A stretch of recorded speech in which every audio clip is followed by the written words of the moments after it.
Vamos começar um dos quadros mais queridos desse Brasil, mais um Hobby Responde. Você mandou sua pergunta no Instagram e eu vou responder ela agora. Fire up the flames. I'll do you damage. Instagram the blaze. A primeira pergunta é do Yuri Santana. Hobby, se a corretora nos Estados Unidos falir, eu perco meu dinheiro investido em ações, REITs, ETFs? Não, cara, pelo contrário, tá? Em relação às corretoras, eu até criei um passo a passo no meu Instagram um tempo atrás. Inclusive, vou deixar aqui na descrição o link do meu Instagram, tá cheio de conteúdo. E também você vai encontrar aqui embaixo o link para participar da semana Robin Holder, hein? É só se inscrever, é 100% gratuito o evento. Então, 3 simples passos para investir com 100% de segurança nos Estados Unidos. Primeiro passo, tem que saber que a SEC é a CVM norte-americana. Então, se a sua corretora ela não está na lista da SEC, ela não tem permissão para atuar nos Estados Unidos. E como é que faz para saber se a sua corretora de preferência tem permissão? Você coloca na sua internet este site aqui, ó, Advisor Info. Tá vendo que eu estou passando aqui o cursor? E aí eu coloquei a minha corretora de preferência, que eu utilizo, Avenue. E aí tá lá, ó, tá tudo registrado, número na SEC e tudo mais, tá?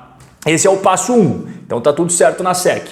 Passo 2 é ver como é que ela está neste outro órgão aqui que atua sob a supervisão da SEC. E se a sua corretora também não está aqui, cuidado, tá? Como é que faz para saber se a corretora está legal ou não está legal? Bom, você entra no Broker Check, tá vendo eu passando aqui o cursor no site, ó? É só digitar isso daqui no Google e aí vai abrir essa caixinha, você vai digitar o nome da sua corretora de preferência. Mais uma vez eu coloquei a Avenue e ela também está aqui, tá? Então, esses 2 passos são fundamentais para o quê? Para você ter direitos às garantias. Que garantias são essas? Eu até postei aqui, ó. Então, os investidores que atenderam os passos 1, passo 2 e viram que a corretora dele está bacana, ele vai ter esta cobertura de $500 mil por cliente, incluindo até $250 mil em dinheiro. Esse valor aqui em reais, eu fiz a conversão na data do post, mas é claro, você sabe que reais para dólar varia todos os dias, tá?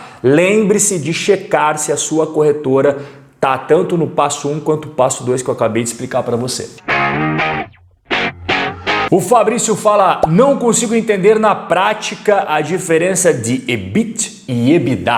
Bom, eu peguei aqui então um release real da Grendene, segundo trimestre de 2020. Então aqui você tem lá a receita bruta, receita líquida, custo dos produtos vendidos, vai descendo, vai descendo, vai descendo, e aí você chega no EBIT e no EBITDA. Perceba que em 2020, aqui no segundo trimestre, o que nós tivemos? Um EBIT de 85 milhões negativo e um EBITDA de 63 milhões negativo.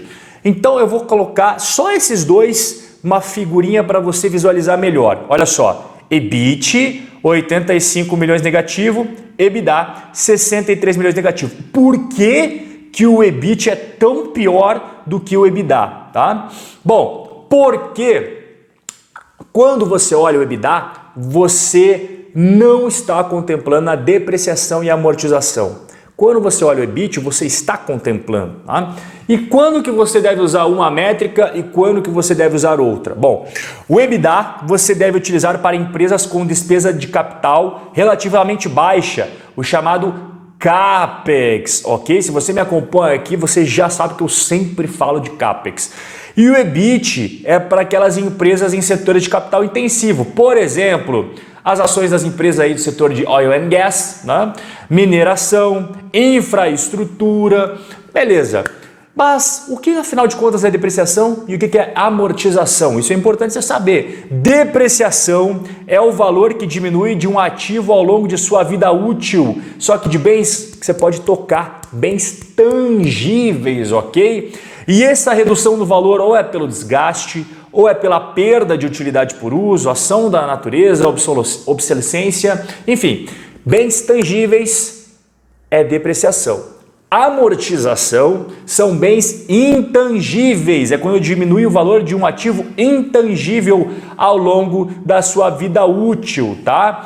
Por exemplo, diminuição de valor dos direitos com prazo limitado. Não entendi, Rob, como assim? Uma patente, uma licença, um software, enfim, royalties, tudo isso acaba depreciando, só que é intangível. Então não é depreciação o termo correto, é amortização, ok? Então a partir do momento que você sabe o que é depreciação, o que é amortização, aqueles setores que têm alta necessidade de CAPEX e aqueles que têm baixa necessidade de CAPEX, você pode utilizar adequadamente o EBIT e o EBITDA. Wesley, ação de cannabis, acha uma boa para longo prazo ou não?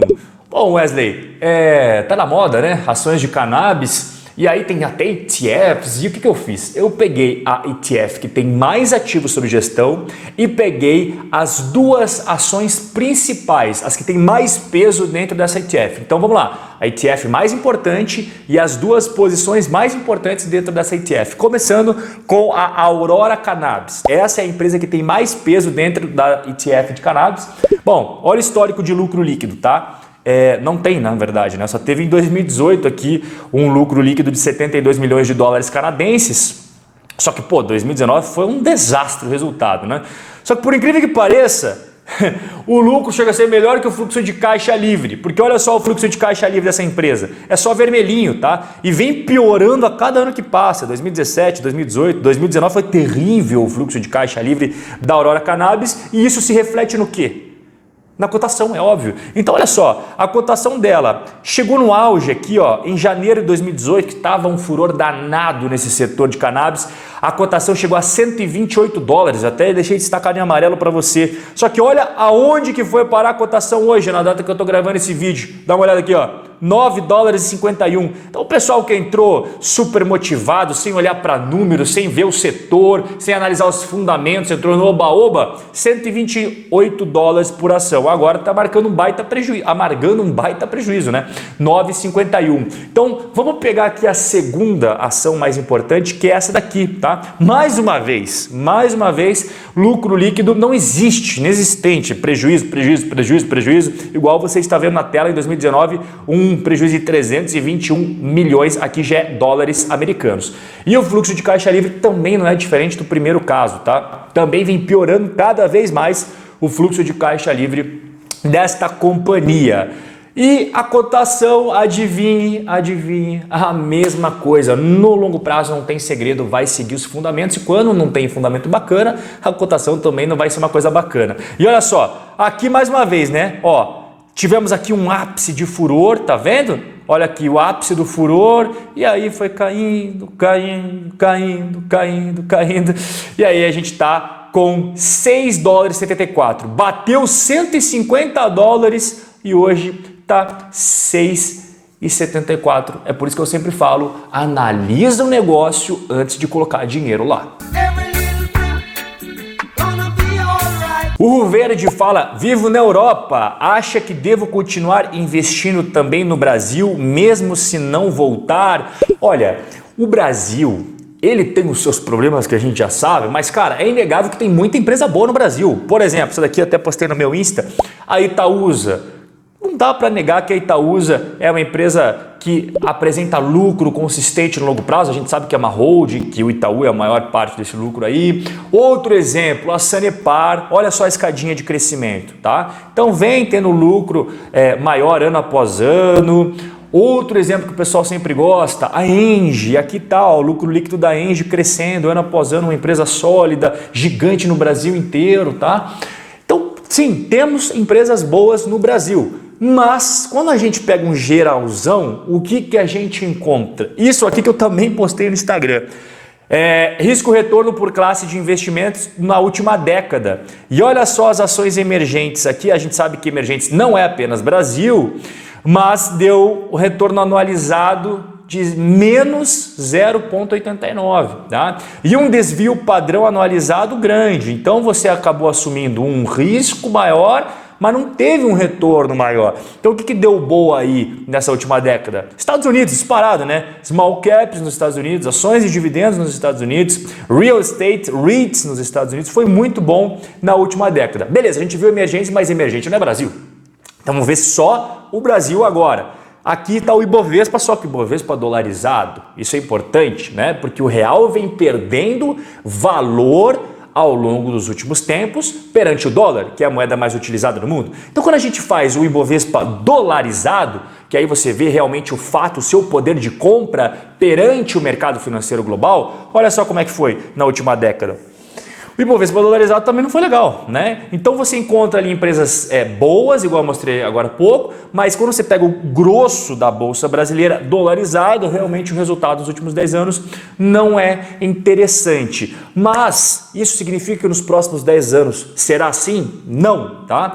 Geralmente, o mercado emergente ele tem uma volatilidade muito maior porque ele te tem uma expectativa de retorno maior. Significa que isso vai acontecer? Não. Tanto é que na última década não foi assim. Você teve ali um desvio padrão muito maior, você assumiu muito mais um risco, mas não teve a entrega do resultado. Só que não significa que será assim para os próximos 10 anos. Ninguém tem certeza de nada no mercado financeiro, tá?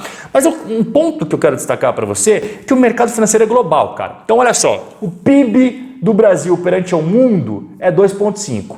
O Brasil tem 2% do mercado de renda fixa global, tem 0,9% de renda variável global, mas a alocação do brasileiro é 99,5% dentro do Brasil. Estatisticamente falando, isso não faz sentido, tá? Não faz sentido achar que todas as boas oportunidades do mundo estão só no Brasil, não faz sentido nenhum. Então você tem aqui outros países que você pode estar diversificando, se expondo, também investindo em boas empresas e bons fundos imobiliários para você colocar todas as suas cartas na mesa e qualquer cenário que venha, você vai estar bem posicionado. Mas nunca se esqueça de que o mais importante é você investir com fundamentos, senão não vai adiantar nada, não importa a economia que você tiver, o país que você tiver, a moeda que você tiver. Para mandar sua pergunta no próximo Hobby Responde, é só entrar aqui embaixo no meu Instagram, ó, tem o link pro meu Telegram, pro meu Instagram, você manda lá e aproveita, se você ainda não se cadastrou, se cadastra agora, 100% gratuito, o evento Semana Robin Holder. Vai ter muito mais conteúdo para você. Aqui embaixo, ó, um forte abraço e a gente se vê no nosso próximo encontro. Valeu!